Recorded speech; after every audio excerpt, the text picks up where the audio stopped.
श्री शुकाउचाव तत्सकैनु दीनम धर्म सत्यम शौचम क्षमादया कालेन बलिना राजा ननक्षति आयुर्बलम स्मृति। नमस्कार, स्वागत है आपका एक बार फिर मेरे चैनल अलौकिक सनातन में। तो अभी जो मैंने श्लोक पढ़ा वो भगवतम पुराण के 12वें उपखंड का था। इसका अर्थ मैं आपको वीडियो के लास्ट में बताऊंगा।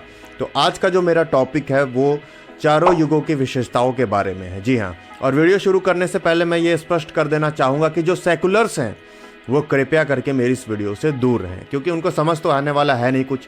सब कुछ सर के ऊपर से जाएगा, फिर बोलेंगे कि भ्रम में डाल रहा हूँ लोगों को और झूठ बोल रहा हूँ। तो इससे अच्छा है वीडियो ना ही देखें। तो बात करूँगा चारों युगों के विशेषताओं के बारे में कि कैसा होगा मानव और कैसा होगा पाप और पुण्य। तो आप लोग को सभी को पता है कि 4 युग हैं सनातन धर्म के बताए हुए, सतयुग, त्रेता, द्वापर, कलयुग। जी हाँ, तो सबसे पहले है सतयुग। तो सतयुग में जो धर्म था, वो अपने 4 पैरों पे था। जी हाँ, और जो मनुष्य की औसतन लंबाई थी वो थी करीब 32 फीट की। जी हाँ, उसके बाद जो सतयुग में पाप था वो 0% था, यानी कि 100% पुण्य ही था। उसके बाद आता है त्रेता युग, जिसमें राम भगवान थे। जी हाँ, उसमें जो मनुष्य की औसतन लंबाई थी वो थी करीब 21 फीट की, और जो धर्म था वो अपने 3 पैरों पे खड़ा था, और जो पाप था वो 25% था, यानी कि 75% पुण्य था, 25% पाप था। उसके बाद आता है द्वापर युग, जिसमें महाभारत भी हुआ था।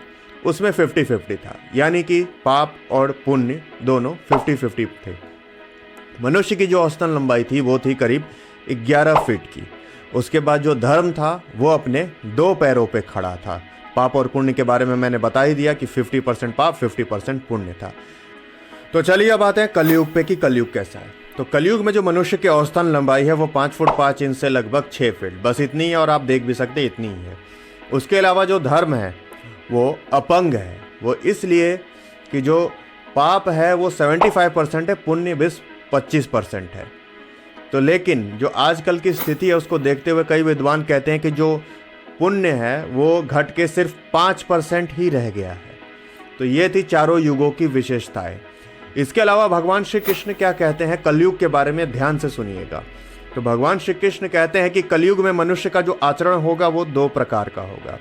उसमें मनुष्य आपके सामने कहेगा तो कुछ और, लेकिन मन में जो भावना होगी, जो सोच विचार होगा वो कुछ और होगा, यानी कि विपरीत भावना होगी उसके, जो उस व्यक्ति ने कहा है आपसे।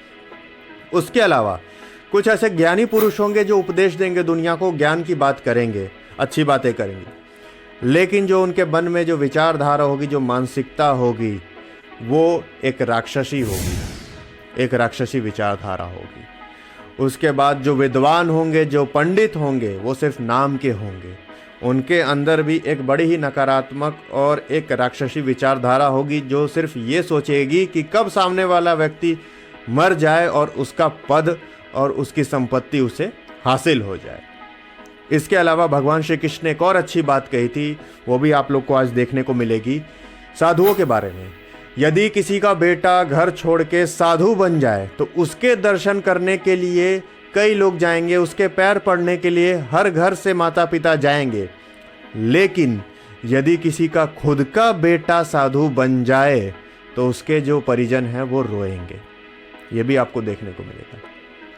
इसके अलावा जो शुरुआत में मैंने श्लोक पढ़ा था भगवतम पुराण का, श्री शुकाउचाव तत्सकैनु दीनम धर्म सत्यम शौचम क्षमादया कालेन बलिना राजा ननक्षति आयुर्बलम स्मृति।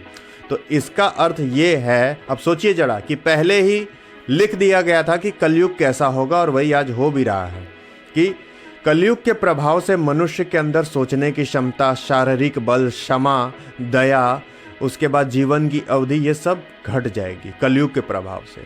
और ये चीज़ें पहले ही भगवतम पुराण में लिख दी गई थी। सिर्फ यही नहीं, और भी कई सारी चीज़ें कलयुग के बारे में लिख दी गई हैं भगवतम पुराण में। तो ये थी चारों युगों की विशेषताएं। तो उम्मीद करता हूँ आपको ये वीडियो अच्छी लगी होगी, और ऐसे ही और फैक्ट्स के लिए और वीडियोस के लिए मेरे चैनल को सब्सक्राइब करें। जय श्री राम।